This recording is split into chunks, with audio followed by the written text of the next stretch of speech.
The chair scraped against the floor when the boy sat down, and the sound cut through every whispered conversation in the room. Nobody had been waiting for him. Nobody had been watching the door when he walked in, but they noticed the chair. They always noticed the wrong things first. His name was Daniel Cole. He was 11 years old, and he had walked into the Westbrook Regional Youth Talent Showcase wearing a white shirt that his mother had ironed before sunrise. The collar was stiff. The sleeves were slightly too long. He had rolled them up twice on the way over, but they had unrolled again, and by the time he reached the registration desk, they were hanging past his wrists. He did not fix them. He had other things on his mind. The auditorium was inside Westbrook Community Hall, a building that had been painted over so many times that the walls had lost all memory of their original color.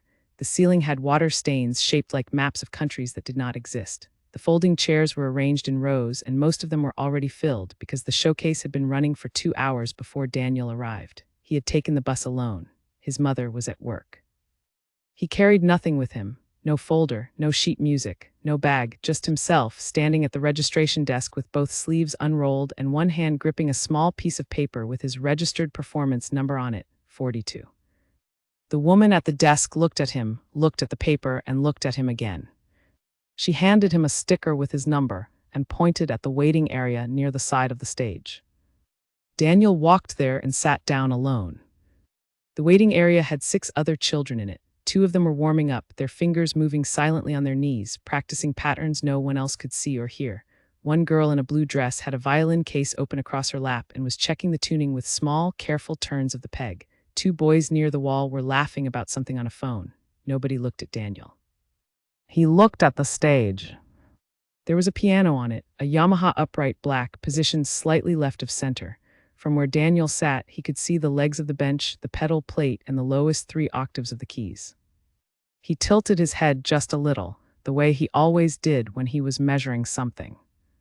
At the judging table, 3 adults sat behind a long folding table covered with a paper tablecloth that had the showcase logo printed on it in blue ink. The logo had a musical note inside a star. The star had 6 points, which bothered Daniel in the way that small wrong things bother people who pay attention to details. The man in the center of the table was named George Ellison. He was the director of the Westbrook Community Arts Program, which was a long title for a job that mostly involved booking events, writing small grant applications, and deciding which acts got the better time slots. He had held the position for 9 years. He had a wide face, reading glasses pushed up on his forehead, and the habit of speaking just slightly louder than necessary in any room he entered. He believed he had a good ear for talent. He told people this often. To his left sat a woman named Carol Price, a retired music teacher who had been helping with the showcase for the past 4 years. To his right sat a young man named Owen Farley, who ran the community center's after-school program and had been recruited for the panel at the last minute when the third judge canceled. They had been sitting there for 2 hours. They had heard 12 performers so far, a recorder ensemble, 3 singers, a girl who played acoustic guitar with her eyes closed, a pair of brothers who did a magic act that had nothing to do with music, but had been approved anyway because the application form had a category called Other Performing Arts, and nobody had thought to remove it. George had been entertained. He had been polite. He had written notes in the margins of his judging sheet, though the notes were mostly observations about the room rather than the performances. When Daniel's number was called, the woman at the registration desk read it from a list without looking up. 42, Daniel Cole. He stood, he walked around the edge of the waiting area, up the 3 stairs at the side of the stage, and across the floor to the piano bench. The stage floor was wooden and hollow underneath, and his footsteps were audible in the way that footsteps on an empty stage always are. A few people in the audience looked up from their phones. He was small for his age, not unusually small, but noticeably slight, and the white shirt with the unrolled sleeves made him look smaller than he was. He reached the bench and pulled it out from under the piano, adjusted it 2 inches forward, and sat down. He did not look at the judges. He did not look at the audience. He looked at the piano. George leaned toward Owen and said something behind his hand. Owen smiled. Carol Price kept her eyes on her judging sheet and did not look up. "Go ahead when you're ready," the registration woman said into the microphone on the side of the stage. George leaned back and said, just loud enough for the table to hear but not carefully enough to keep it at the table, "If that kid plays the piano, I'll kneel." Owen laughed, a small, quick laugh, the kind you do when someone says something that surprises you and you don't want to be fully responsible for having laughed at it. A few people in the first two rows heard it. They glanced at each other. Carol Price set her pen down. Daniel placed both hands in his lap.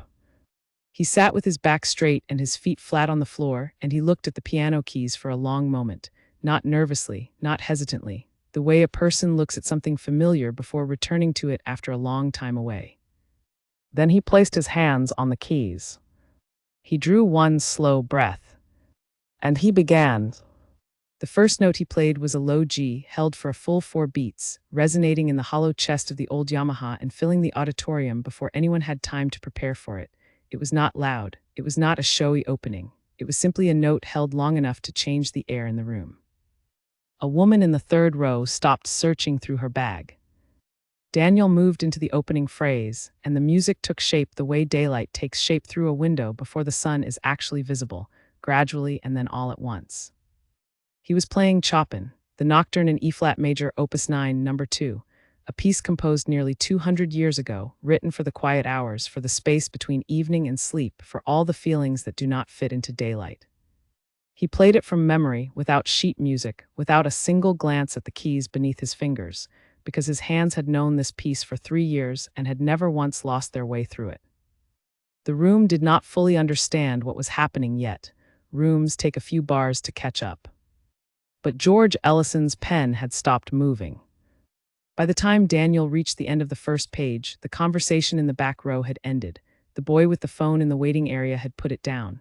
The girl with the violin had closed her case and was watching the stage with her arms folded, not from impatience but from something closer to concentration. George looked at Carol Price. She did not look back at him, she was watching Daniel. The music moved forward.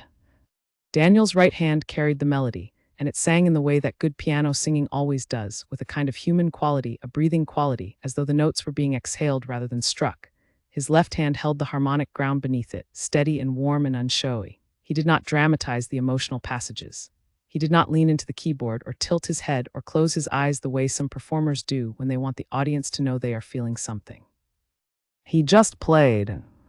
The piece was 4 minutes long. In those 4 minutes, the Westbrook Community Hall became a different room than it had been for the previous 2 hours. Not louder, not more dramatic, quieter. The specific kind of quiet that a room reaches when everyone in it is paying attention to the same thing at the same time, and nobody wants to be the one to break it. George Ellison sat very still. He was not writing anything down. The last phrase of the Nocturne is a descent, a long, gentle falling through the final bars, the melody releasing one note at a time until there is almost nothing left, and then there is nothing, and then the piece ends. Daniel played the last note. He held it. He lifted his hands from the keys, in the way his teacher had taught him, slowly, with intention, as though he were setting something down carefully rather than simply stopping. The auditorium was completely silent. For 1 full second, nobody moved. Then the woman in the third row began to clap, and the sound of it seemed to give the rest of the room permission, and the applause came forward in a wave and kept building, and someone stood up, and then 3 more people stood, and then a large portion of the audience was on its feet, and the sound in the hall was nothing like what it had been 2 hours ago when the recorder ensemble finished their piece. Daniel sat at the bench. He did not stand up immediately. He sat with his hands in his lap and his back straight, and he looked at the piano for a moment the way he had looked at it before he began. Then he stood, turned to face the room, and gave a single small nod. George Ellison had not stood up yet.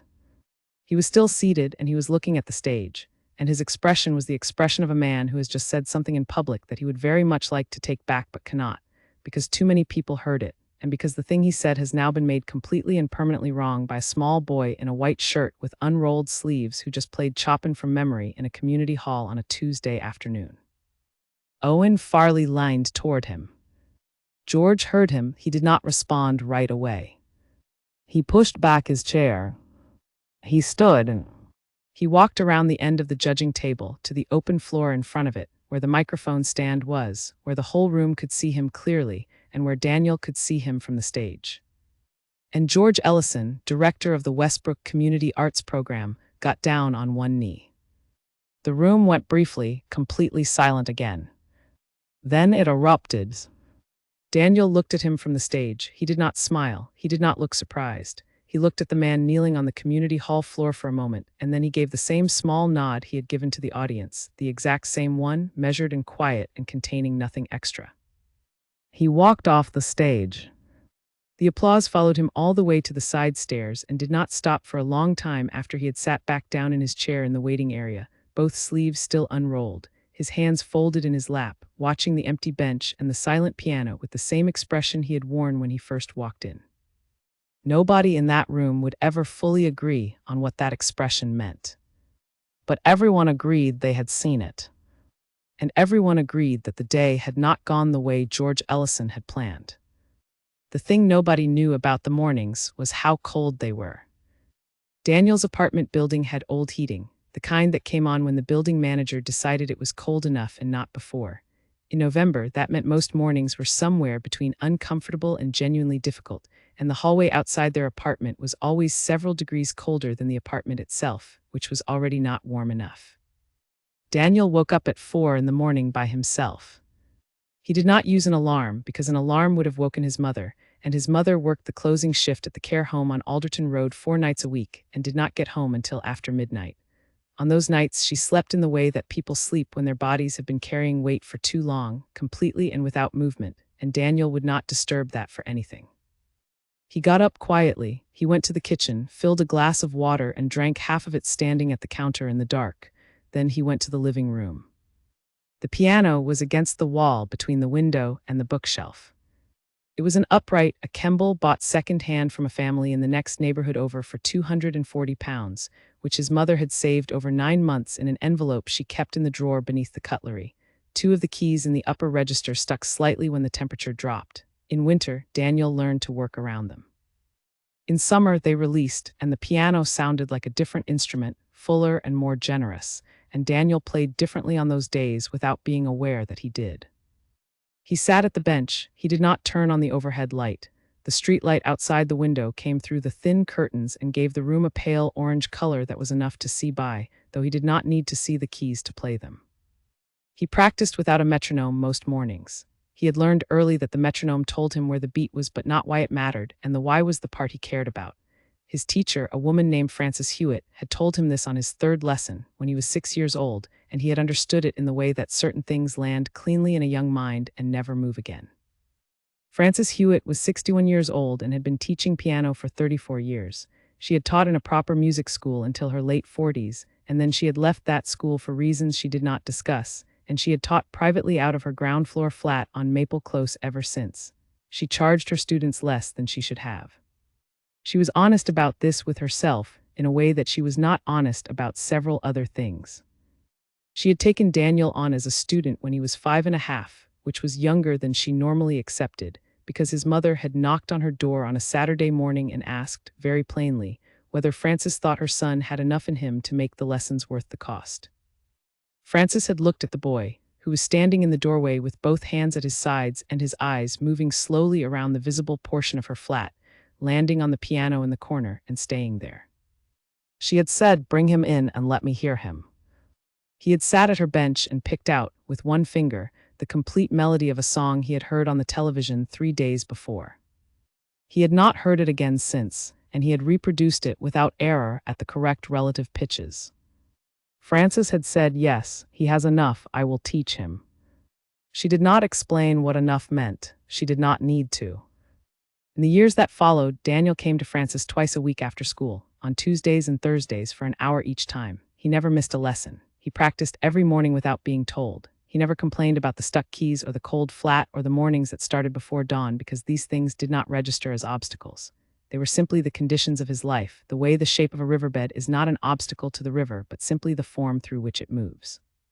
Frances taught him scales first, then harmony, then the language of dynamics, then the grammar of phrasing, and then she began giving him pieces the way you give a strong swimmer deeper water, not to challenge them for the sake of challenge, but because they were ready and the shallow end was no longer honest. By the time he was 8, he was playing late intermediate repertoire.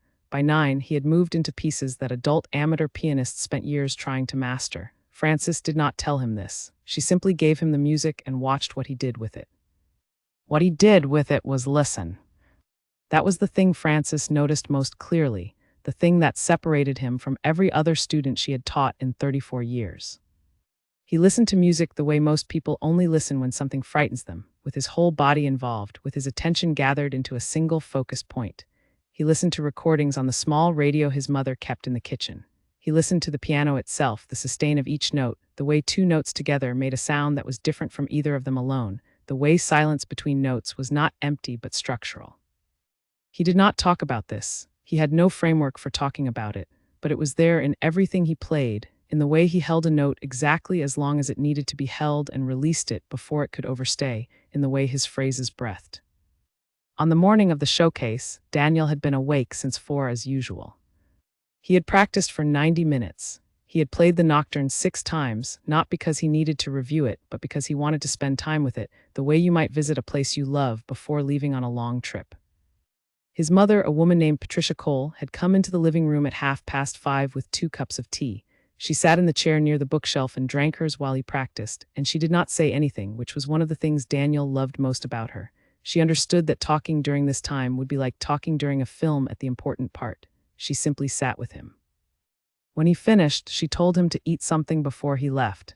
He ate a bowl of cereal standing at the kitchen counter. She ironed his shirt while he ate, moving the iron in slow, careful strokes over the collar. She had taken the morning shift on Tuesday so she could get back in time to be home when he returned. She had not told him this. She handed him the shirt. She straightened the collar with both hands, looking at it carefully.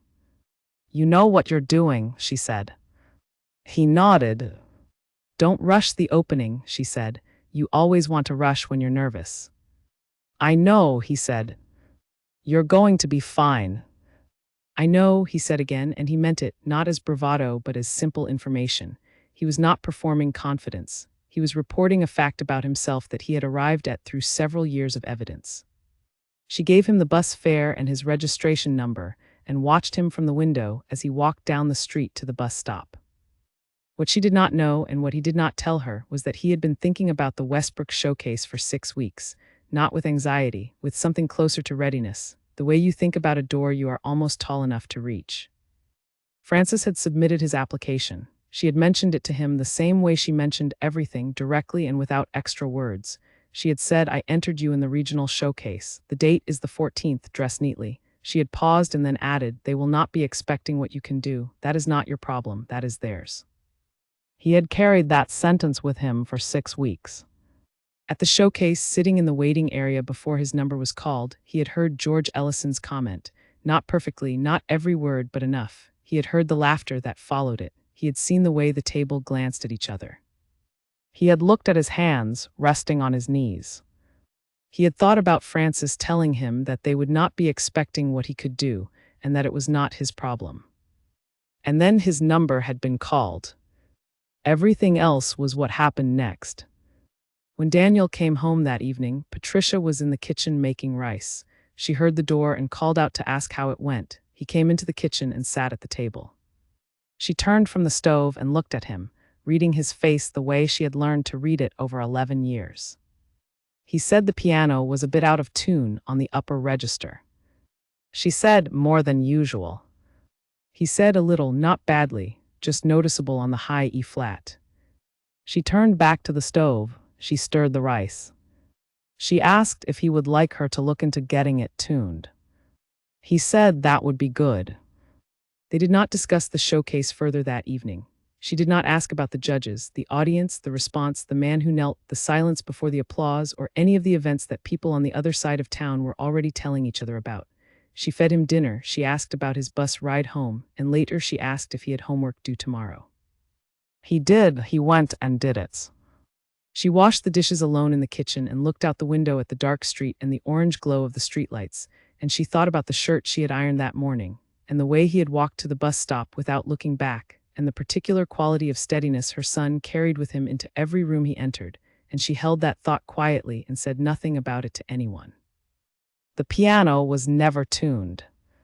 The 2 stuck keys in the upper register remained stuck through the following winter, and then released in the spring the way they always did, and Daniel played around them and through them and despite them, the same way he had always played, which was to say without letting the stuck keys become the story, without letting the conditions of the room become the story, without letting anything external become the story. The story was always the music. The story was always only ever the music. Frances Hewitt heard about the showcase from Carol Price, who had been on the judging panel. Carol called her that same evening. She described the performance. She described the room. She described George Ellison kneeling on the floor of the community hall in front of his full panel and the full audience. She described Daniel's face when it happened. Frances listened to all of it without interrupting. When Carol finished, Frances said, "Yes, I expected something like that." Carol asked how long she had been teaching him. Frances said nearly 6 years. Carol asked if she had known from the beginning. Frances was quiet for a moment. Then she said, "You know how sometimes a student plays and you hear the music through them, and sometimes a student plays and you hear them through the music. With Daniel, from the very first lesson, I could only hear the music. I couldn't hear him at all. He was completely out of the way." Carol said she didn't fully understand what that meant. Frances said, "That's all right. It means he's the real thing." She said good night and put the phone down. She went to her piano and sat at it in the quiet flat and played a few bars of the nocturne from memory, slowly, feeling the shape of the phrases under her hands. She thought about a 5-year-old boy standing in her doorway, looking at her piano with both hands at his sides. She thought about the word enough and what she had meant by it, and whether she had ever really known. She thought that perhaps she had undersold it. The name George Ellison did not disappear overnight. In the days immediately following the Westbrook Regional Youth Talent Showcase, it traveled in the specific way that certain names travel when they become attached to a public moment. Sideways and fast, moving from person to person, not because anyone had decided to spread it, but because the story it belonged to had enough shape and surprise in it that people naturally passed it along, the way you hand something to the next person when your hands are too full to hold it yourself. The people who had been in the auditorium told people who hadn't. The people who hadn't asked questions. What did he say exactly? What did the boy do? Did he really kneel, like all the way down one knee? Yes, one knee in front of everyone. And the boy didn't smile. No, he nodded just once. That detail seemed to matter most to people. It traveled further than any other part of the story. The single nod from an 11-year-old boy who had just been publicly underestimated, publicly proven right, and publicly apologized to, all in the space of about 4 minutes, and who had responded to all of it with one small, unhurried movement of his head. People who hadn't even been there felt strongly about that nod. Carol Price went back to the community arts offices on Wednesday morning, 2 days after the showcase, and found that George had rearranged his schedule so that he would not be in the building until the afternoon. This was unusual. George liked being in the building. He liked the feeling of being the person in the building who made decisions. She did not comment on the rearranged schedule to anyone, but she noticed it, and she filed it away in the part of her mind where she kept things that confirmed what she already suspected about people. Owen Farley posted about it. Not with names, he was careful about that. He wrote a short paragraph about attending a youth arts showcase and watching an 11-year-old boy silence a room with 4 minutes of Chopin and an older man learn something important in public. He did not tag anyone or identify the event, but enough people who had been there saw it and recognized it, and within a day and a half the post had been shared more than 200 times, and people in the comments were asking where this happened and who the boy was. Owen did not answer those questions. He watched the comments quietly and felt something he could not quite name, which was possibly relief that he had laughed only briefly at the joke and had stopped before it became something he would be ashamed of. Daniel went to school on Wednesday. He sat in his usual seat in his usual classroom and listened to his history teacher talk about trade routes, and he ate his lunch in the school cafeteria, and in the afternoon he had maths, which he was competent at without being particularly interested in, and after school he took the bus home and let himself into the apartment and practiced for an hour before his mother got home. He did not tell anyone at school what had happened at the showcase. No one asked. The showcase was not the kind of event that 11-year-olds at his school attended or discussed. His world at school and his world at the piano existed in separate rooms with no connecting door, and this had always been the case, and he had never tried to change it. But on Thursday afternoon, when he arrived at Frances Hewitt's flat for his lesson, she opened the door before he knocked. She said, "Come in, I heard about Tuesday." He came in, he took off his jacket and hung it on the hook by the door. He went and sat at her piano. She sat in the chair across the room, the one she always sat in during lessons, with her notebook on her knee and her pen in her hand. She said, "Carol Price called me, she told me everything." Daniel adjusted the bench slightly. "Frances said she told me about the judging panel and what the director said before you played." Daniel looked at the keys. "Frances said she told me about the applause and about what the director did afterward." She paused and she said, "Do you want to tell me anything about it?" Daniel thought about this for a moment. He said the piano was a bit out of tune on the upper register. He said it affected the E flat in the second variation. Frances looked at him. He looked back at her. She pressed her lips together in the small, controlled way she sometimes did when she was preventing herself from saying the first thing that came to her. Then she said, "The playing." He said it was fine. She said, "Were you nervous?" He said, "A little at the beginning, then no." She said, "What happened at the beginning that made it go away?" He thought about this. He said, "I played the first note and it was right. After that, there was nothing to be nervous about." Frances wrote something in her notebook. She looked at it for a moment. Then she said, "All right, let's work." She told him to start with the nocturne from the recapitulation. She wanted to hear the voicing in the left hand. He placed his hands and began. She listened with her eyes on the wall and her pen in her hand, and her notebook balanced on her knee, and everything in her that was a teacher paying close attention to everything in him that was still growing. She found two places where the voicing could be more even. She stopped him, showed him, and let him try again. He got it on the second attempt. She noted it in her book and told him to move on. This was what the lesson was. This was what every lesson was. Not celebration, not recounting, not the telling and retelling of a single afternoon in a community hall, but the next thing, always the next thing, the next problem and the next solution and the next passage that needed thought, because that is the contract of serious work. The moment you had yesterday does not excuse you from the work you have today. Daniel understood this without needing it explained. He played for the hour. Frances stopped him 7 times.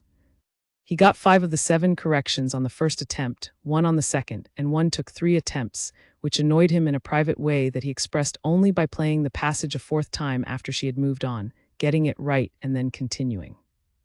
She noticed she did not mention it. At the end of the lesson, as he was putting on his jacket, she said, "The director's name is George Ellison." He nodded.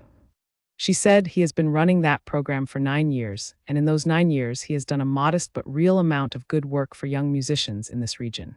He has also, in those 9 years, made the particular mistake that people in his position often make, which is to let himself believe that he can see talent before he hears it." Daniel listened. She said, "He will probably be more careful in the future." She said, "That is worth something." She opened the door for him. He said goodbye and walked down the path to the pavement. She watched him for a moment, then she closed the door and went back to the piano and sat down with her own practice, which she did for an hour every day still, because she believed that a teacher who did not practice had no right to ask a student to. She played for a while something from Schubert that she had known for 40 years, and she thought about the word that kept returning to her since Carol's phone call, not pride exactly, though it was near that, and not surprise because she had not been surprised at all, but something more like the deep satisfaction of having been right about something that mattered, having believed in something before it was visible. And having held that belief steadily for 6 years through cold mornings and stuck piano keys and a second-hand Kemble against the wall of a small apartment, and having been in the end completely and quietly correct. The letter arrived on a Friday. It came in a white envelope with the logo of the Southern Regional Music Foundation printed in the upper left corner, a small blue rectangle containing the letters SRMF in a clean, official font. Patricia Cole found it in the mailbox when she came home from the early shift, just after 2 in the afternoon. She stood in the hallway and looked at it for a moment before bringing it inside. Daniel was at school. He would not be home until 4:30. She put the letter on the kitchen table and made herself a cup of tea and sat across from it and looked at it while the tea cooled. She did not open it. It was addressed to Daniel Cole, and she would not open something addressed to her son. But she looked at the logo and at the careful font and at the weight of the envelope, which was slightly heavier than an ordinary letter, which meant there was more than 1 page inside.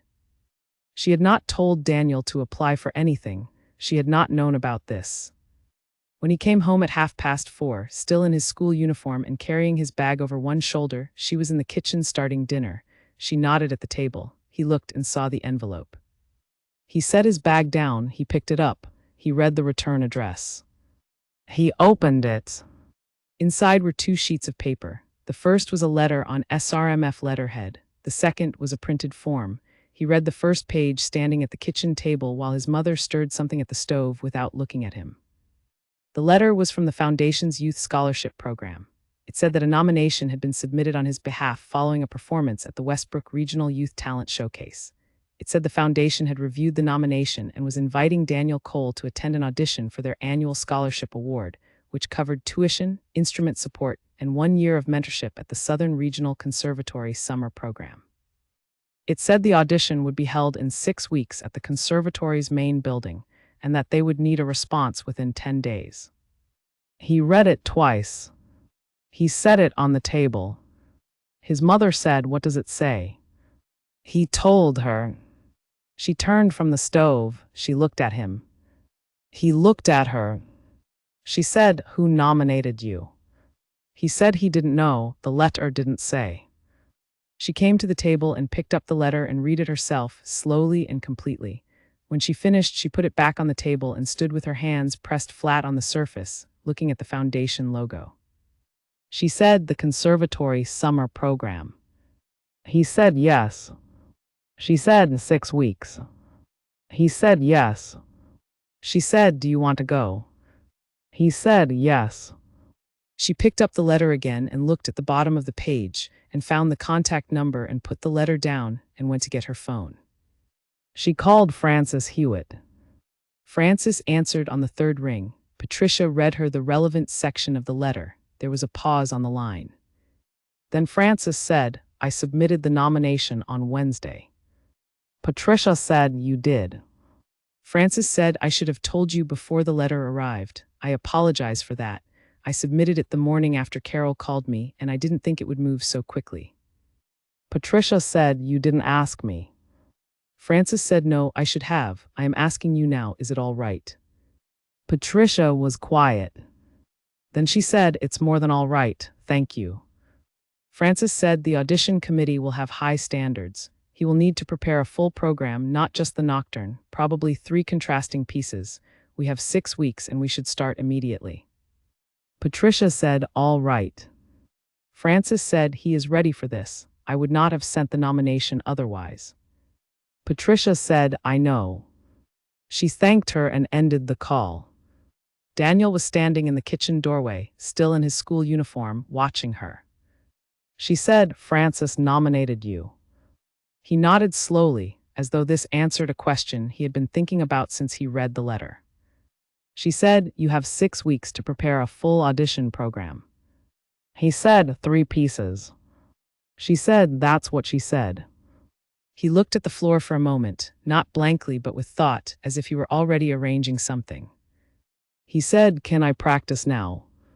She said dinner would be in an hour. He said, "I'll be ready." He went to the living room. She heard the bench move, the familiar scrape of it on the floor, the brief silence that preceded every session. Then the first note, low and considered, the beginning of something she didn't recognize. He was already choosing. In the weeks that followed, Frances restructured every lesson around the audition. She gave him 3 pieces: the Chopin Nocturne, which he already knew completely, a short Beethoven bagatelle to show contrast and clarity, and a piece by a composer named Samuel Coleridge Taylor, a British composer of the early 20th century whose piano music was not widely taught, but whose rhythmic complexity gave Frances the opportunity to assess and demonstrate something specific about Daniel's sense of pulse. Daniel learned the Coleridge Taylor in 9 days. Not surface learned, not note accurate without feeling, but properly learned, with phrasing and intention and all the interior understanding that turns a sequence of correct notes into something that actually communicates. Frances tested him at the end of the 2nd week by asking him to play the middle section at 3 different tempos, one slower than written, one at tempo, one faster, and then to tell her which one was right and why. He played all 3. He said the written tempo was correct because the syncopation in the left hand needed a specific amount of time to register with a listener before the resolution in the right hand arrived. If you played too slow, the tension bled away. Too fast, it disappeared into the motion. Frances wrote nothing down. She looked at him for a moment. She said, "Yes, that is exactly right." In the fourth week, something shifted in his playing that she noticed before he did. He had always had control, the kind of physical relationship with the instrument that some students spend a decade building and some never quite reach. But in the fourth week, something opened in the emotional quality of his playing, some slight expansion in the way he inhabited the music rather than executing it. And she thought about it after he left that Thursday, and she sat with her own practice. And she thought that it was probably connected to the showcase, to the experience of playing for a full room and being heard by it, to the knowledge that the music could land outside of practice rooms and living rooms and his teacher's flat. That it could cross the air of a public space and reach strangers and do something to them. She thought it was probably good for him. She said nothing about it. On the day before the audition, Daniel did not practice. This was Frances's instruction, and he followed it. She had told him in the final lesson that the day before an audition, the hands needed rest and the mind needed distance. Playing on the eve of a performance was the same as rereading a speech 10 minutes before you gave it. The repetition would not improve it, and the anxiety of the repetition would make things worse. He spent the day at home, he read, he helped his mother clean the apartment. In the afternoon, he sat at the piano without playing it, just sat at the bench with his hands in his lap looking at the keys. Patricia came and stood in the doorway. He said, "I was just thinking." She said, "About tomorrow." He said, "About all of it, the whole thing." He paused. He said, "Do you think it's strange that a man I don't know decided what I was going to be like before he heard me play?" She came into the room and sat in the chair by the bookshelf. She thought about this carefully. She said, "I think people do that often, with everyone. They see the outside of a thing and they decide what the inside must be like." He said, "And they're wrong." She said, "Usually, not always, but usually." He said, "How do you stop caring that they do it?" She said, "I'm not sure you stop caring entirely. I think you get better at knowing that what's inside is real regardless of what they think about the outside, and that's enough."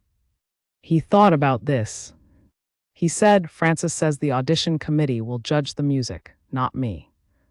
Patricia said, "Frances is right." He said, "I know." She said, "You know what you're doing." It was the same thing she had said the morning of the showcase, before he got on the bus, and she said it in the same way, not as encouragement but as information. He nodded. He stood up from the bench and went to get a glass of water. That night he slept well. The audition was in the morning, and he was as ready as 6 weeks of serious work and 6 years before that could make a person, which was more ready than the outside of him suggested to anyone who looked, and less ready than the inside of him would eventually grow to be, and exactly right for where he was. The conservatory building was old in a way that made you aware of time.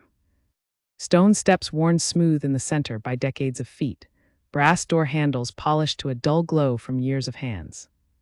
A lobby with a high ceiling and dark wooden floors, and the kind of stillness that old buildings hold when they have been hosting serious work for so long that the seriousness has become part of the walls. Daniel and Patricia arrived 30 minutes early. He had worn the same white shirt, freshly ironed again, with the sleeves rolled once to keep them from unrolling. Patricia had a bag over her shoulder and a folded piece of paper with the audition details printed on it. She had memorized the details already, but she carried the paper because it gave her hands something to hold. They checked in at a desk in the lobby where a man with a lanyard noted Daniel's name, confirmed his time slot, and gave him a numbered card. There were 4 other candidates in the lobby, each with at least one adult. 2 of them were older than Daniel, one by at least 3 years. One of the older candidates was a girl named Ruth Alderton, who sat in a chair near the window with a score open across her knees, her eyes moving steadily across the page. She had long fingers. She sat with the spine-straight posture of someone who had been reminded to sit straight so many times that it had become natural.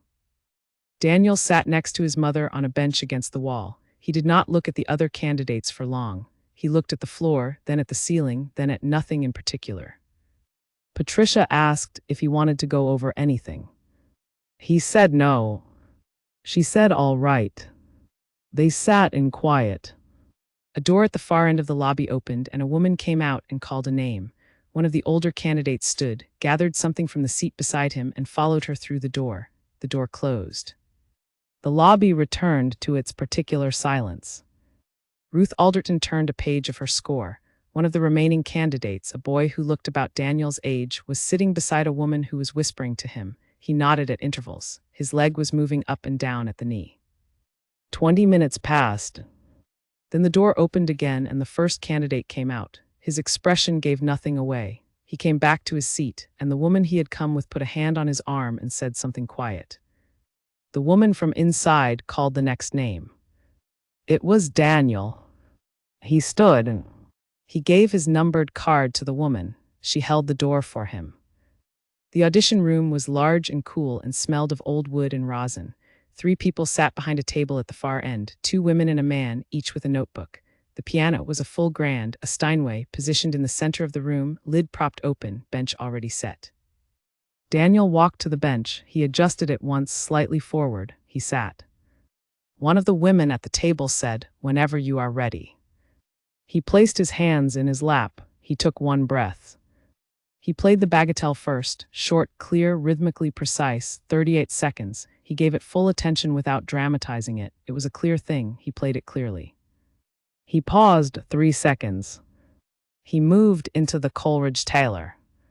He could tell the difference between the Kemble in the living room and this piano by the 3rd bar. The action was lighter, more responsive. The sustain was deeper. The sound filled the room differently, with more body, more resonance in the middle frequencies, and he adjusted the weight of his fingers without thinking about it, the way you adjust your stride when a surface changes underfoot. He played the Coleridge-Taylor with the understanding he had built in 9 days and the knowledge he had gained from playing it every day for 6 weeks after that. The syncopation landed where it should. The resolution arrived at the right time. He felt it working. He paused again 3 seconds. He played the Nocturne. He had played this piece hundreds of times. He knew it the way you know a road you have walked so many times that your feet could find the way in darkness. But a piece that you know very well can go in 2 directions, toward the mechanical, where knowledge becomes routine, or toward the deeper, where knowledge becomes freedom. For Daniel, it had always gone toward the deeper, because he had never stopped listening to it, never stopped hearing what it was doing and responding to it in the moment, so that even the 100th performance contained the quality of a conversation rather than a recitation.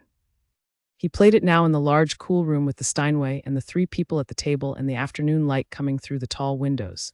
And he played it the way Francis had taught him to play everything, with complete attention and without anything held back and without anything extra, just the music and the intention and the quiet understanding that the piece did not need help, it only needed honesty. When he finished, he lifted his hands the same way he always did, slowly, with care. The room held for a moment. Then one of the women at the table wrote something. The other was looking at him.